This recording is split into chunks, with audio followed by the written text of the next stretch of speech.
Hey there, YouTube. It's P2 Finger, and I got some bad news. The Tome YouTube channel is taken down. So, 1 month ago, I had done a recommendation video on my YouTube channel where I did this video. This is me here, and this is Tome. This is the image that Tome used for his uh, YouTube channel avatar. So, uh, I don't know anything about the situation other than I looked on YouTube for his channel and it's gone. And the comment that I got was from a user,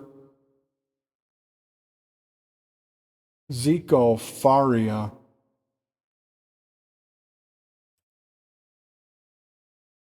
I'm here at Electro Nordic and I'm with... who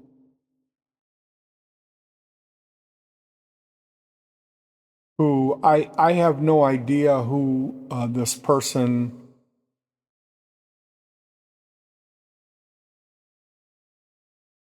Zico Faria is, other than they appear to not be a Donald Trump fan and they like Stone Roses. But according to Zico Faria's comment on, well, hello again, YouTube, on my channel, he's informed me that the Tome YouTube channel was closed for repeated copyright strikes. He goes on to state it was the only one worth watching on punk's history. I disagree. I would say that the Tome YouTube channel was the best music channel that YouTube ever saw. That's what I would say. He did such a good job with his little videos. A shame, really, Tome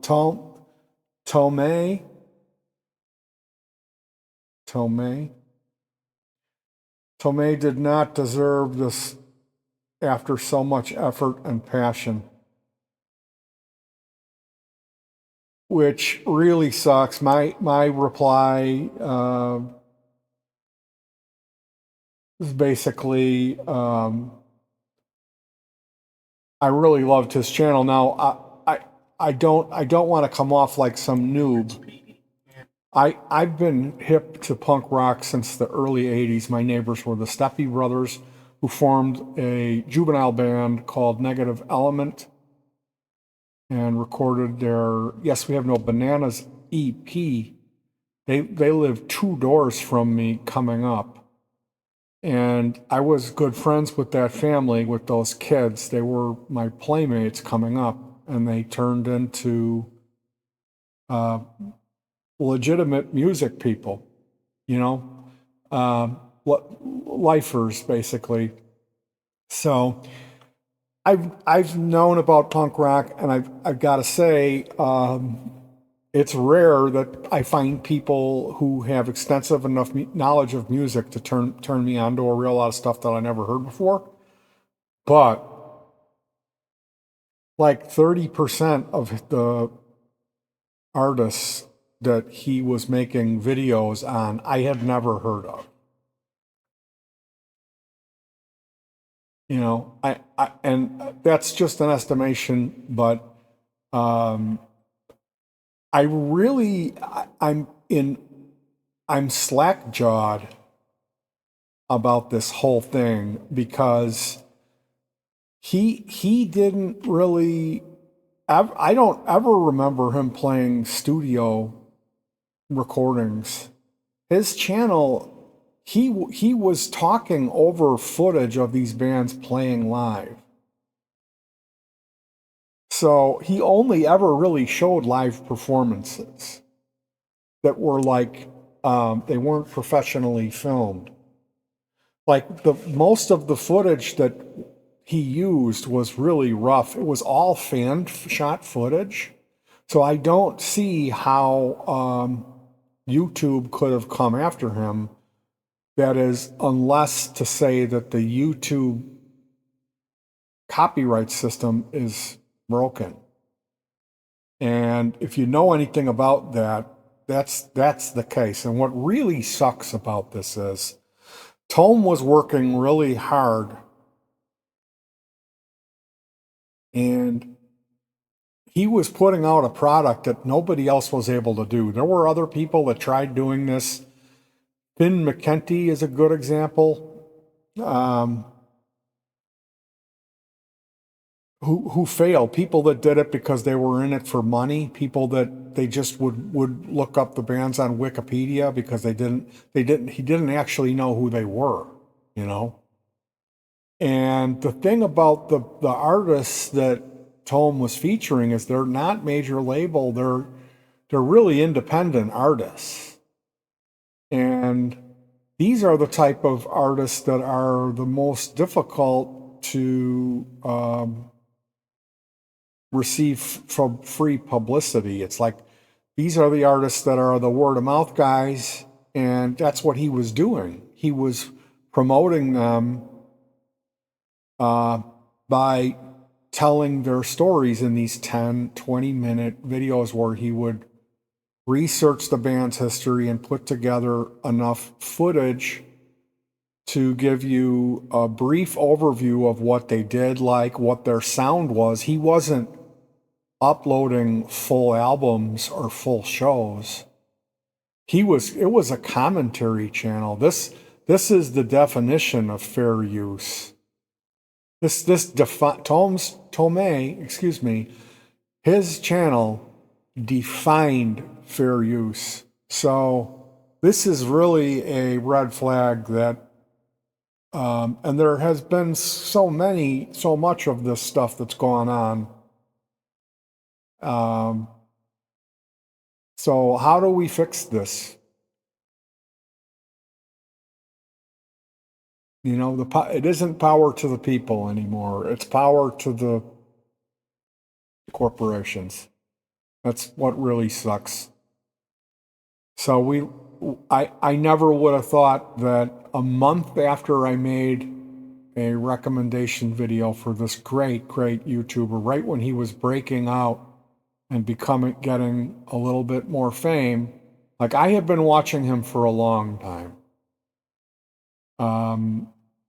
But that's not to say because he wasn't really on YouTube very long. You know, I mean, I only think it was 2025 that he was on, maybe the last quarter of 2024. So yeah, this is a huge bummer. This really sucks. And if you're watching this, Tome, dude, I was rooting for you. Your channel was fucking great, and you have to do something. And if you do, please let me know if you're going to do something on another platform or whatever you plan to do. Because I would certainly would follow you, and I would be here on YouTube to recommend people.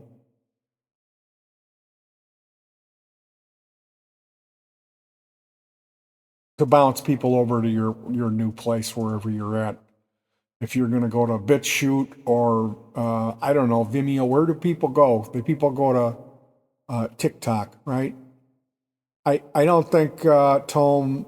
I'm an adult, and I'm not comfortable being on TikTok because of the fact that I like to think of myself as an adult, and with all of the pedophilia and the little girls dancing, like TikTok, that's what I think it is. It's little girls trying to be seductive dancing, and I don't find any entertainment in that. That actually makes me really sick. So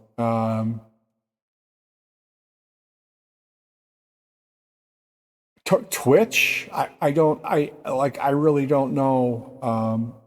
And it's a shame that there isn't a music based, you know. It's like people don't they want to use technology